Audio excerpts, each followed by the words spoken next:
வணக்கம் அன்பர்களே நண்பர்களே, இந்த புத்தம் புதிய காணொலியில் உங்கள் அத்துணை பேரையும் வரவேற்பதில் மிக்க மகிழ்ச்சி கொள்கிறேன்.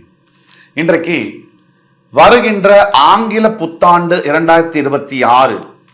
இப்ப 2025 வருஷம் இப்பதான் ஆரம்பிச்ச மாதிரி இருந்தது. கை நொடி சொடுக்கிறதுக்குள்ளேயும் முடிஞ்சு போச்சு. அவ்வளவு வேகமான ஒரு ஆண்டு. இந்த 2025ல பல கிரக மாற்றங்களையும் நிகழ்வுகளையும் நம்ம பார்த்தோம். நம் எல்லோருடைய 12 ராசிகளுக்குடைய அத்தனை பேருக்கும் வாழ்க்கையில முன்னாடியோ பின்னாடியோ நிறைய மாற்றங்கள் நடந்திருக்கு.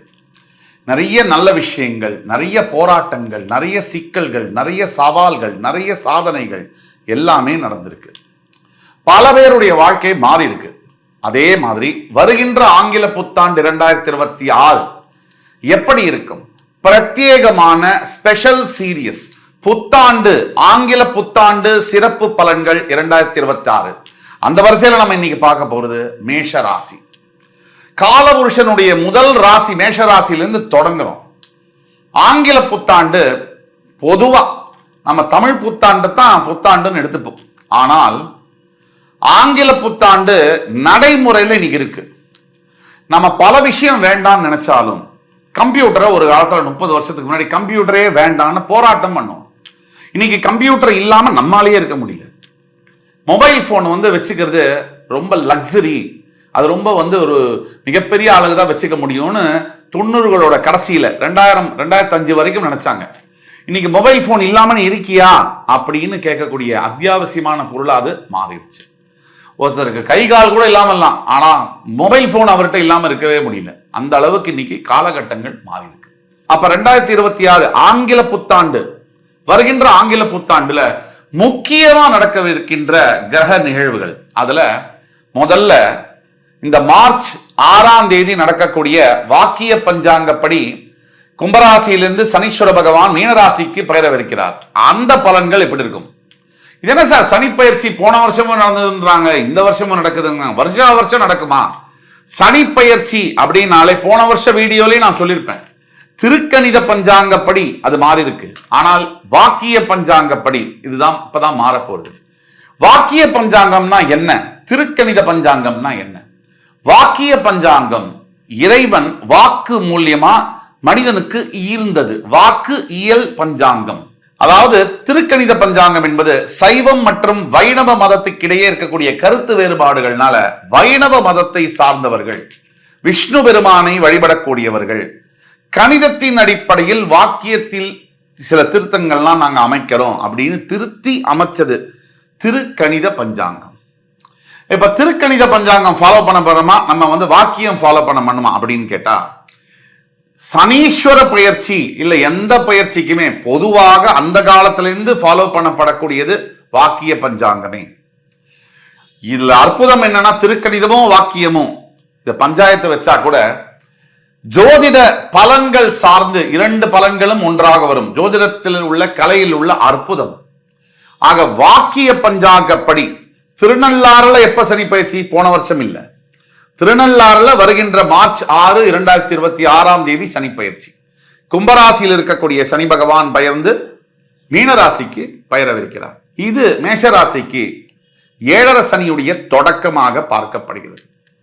அடுத்த கிரக நிகழ்வு ஜூன் 2ஆம் தேதி மிதுன ராசியில் இருக்கக்கூடிய குரு பகவான் பெயர்ந்து கடகராசிக்கு வருவார். இந்த 2 பயிற்சியை தான் நம்ம முக்கியமான பயிற்சின்னு பார்க்கணும். இப்ப இந்த 2 பயிற்சியும் 12 ராசிகளுக்கு எப்படி இருக்கும் அப்படி பார்க்கிற அந்த வகையில இன்னைக்கு நம்ம மேஷராசியை பத்தி பார்ப்போம். மேஷராசிக்கு எப்பவுமே முன் அவசரமும் எடுத்த செயல்ல தான் கரெக்டுங்கிற பிடிவாதமும் அதிகம் உண்டு. அது எந்த காலத்திலையும் உண்டு. ஒரு விஷயத்தை எடுத்தா அதை முடிக்கிற வரைக்கும் அது தப்பாவே இருந்தாலும் அது மேல ஆழமான நம்பிக்கை வச்சு நான் சொல்றதுதான் கரெக்ட் அப்படின்னு நம்பி கடைசி வரைக்கும் அதை கடைபிடிக்கக்கூடிய பிடிவாதம் இருக்கக்கூடிய ஒரு ராசி மேஷராசிக்கு. இப்போ மார்ச் 6ஆம் தேதி சனி பயிற்சிக்கு பிறகு வாக்கிய பஞ்சாங்கப்படி, அதாவது மேஷராசிக்கு சனி பகவான் 7.5 சனியை தொடங்குகிறார். அப்போது வாக்கிய பஞ்சாங்கப்படி மேஷராசிக்கு 7.5 சனி தொடங்கும் போது பொதுவா எல்லாரும் சொல்றது 7.5 சனின்னு சொன்ன உடனே மிகப்பெரிய பிரச்சனைகள், எல்லா விதத்திலையும் பின்னடைவு, எல்லா விதத்திலையும் தடை தாமதங்கள் அப்படின்னு நம்ம சொல்லுவோம். அந்த சனி பகவானும் சொல்றது உண்மைதான். சனி பகவான் வந்து ராசிக்கு பக்கத்து வீடு, ராசி அதுக்கு அடுத்த வீடு, எல்லா வீட்லையும் இருக்கும் போது, ராசிக்குடைய முன் வீடு பின் வீடு 2 வீட்லையும் இருக்கும் போதும், ராசியில் இருக்கும் போதும் 7 சனி தாக்குதல் இருக்கதான் செய்யும். அதை மறுக்கிறதுக்காகாது. மேஷராசிக்கு எந்த மாதிரியான தாக்குதல்கள் இருக்கும்?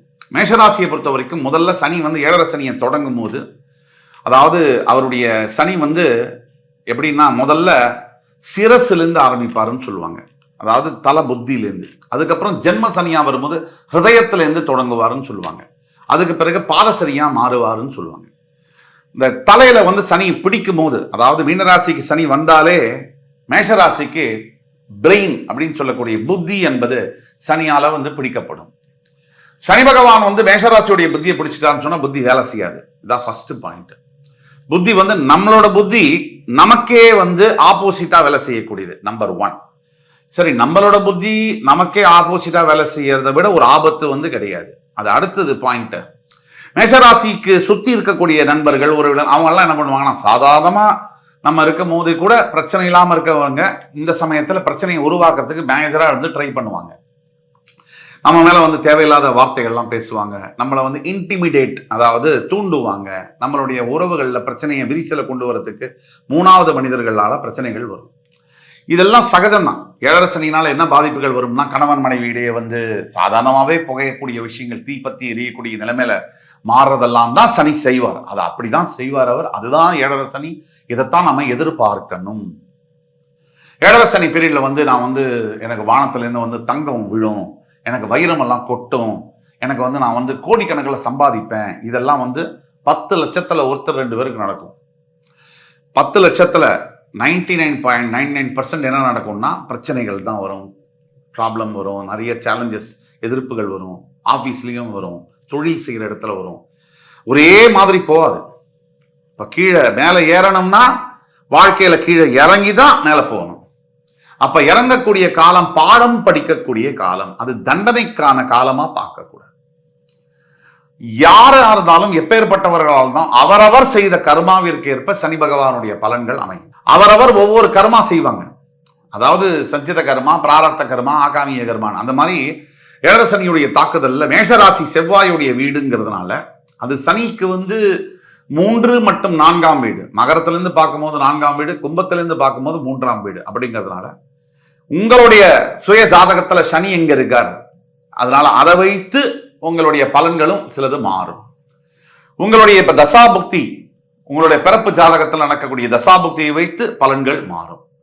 ஒட்டு மொத்தத்துல புத்தியை வந்து சனி பிடிக்கக்கூடிய இந்த காலகட்டத்துல நாம எப்படி தப்பிச்சுக்கணும், நாம எப்படி வந்து சரியா இருந்துக்கணும் அப்படிங்கிற கோட்பாடுக்குள்ள நம்ம போகும். பிரச்சனைகளை தடுக்க முடியாது, அதோட வீரியத்தை கம்மி பண்ண முடியும். அதுக்கு என்ன செய்யணுங்கிறதுக்குள்ள நம்ம போகும். தேவையில்லாத வந்து சவால் விடுறது இதெல்லாம் நமக்கு வேண்டாம். சனியுடைய தாக்குதல்ல முதல்ல அவர் பண்ணக்கூடியது புத்தியை வேலை செய்ய விடாம பண்றது. அப்ப புத்தியை வந்து நம்ம என்ன பண்ணணும்னா, புதிய முயற்சிகள், புதிய விஷயங்கள், புதிய முன்னேற்ற பாதைகளெல்லாம் அதிகமா கவனம் செலுத்தணும்னா அதிகமான இழப்புகளையும் ஏமாற்றங்களையும் தருவார். அதனால எதையும் பண்ணாம இருக்க முடியுமா அப்படின்னு கேட்டா பண்ணதான் வேணும். ஆனால் அதை ரொம்ப ஜாக்கிரதையா பண்ணணும். ஒரு தடவைக்கு 3 தடவை யோசிச்சு பண்ணணும். ஒரு விஷயம் நீங்க பண்றீங்கன்னா அதுக்கோட பேக்கப் பிளான் என்ன, இதெல்லாம் யோசிச்சு பண்ணுங்க. அடுத்த ஆண்டோடைய முதல் 6 மாதங்கள் மேஷராசிக்கு வந்து பாத்தீங்கன்னா ஒரு தயாரிப்பு காலம் அப்படின்னே சொல்லலாம்.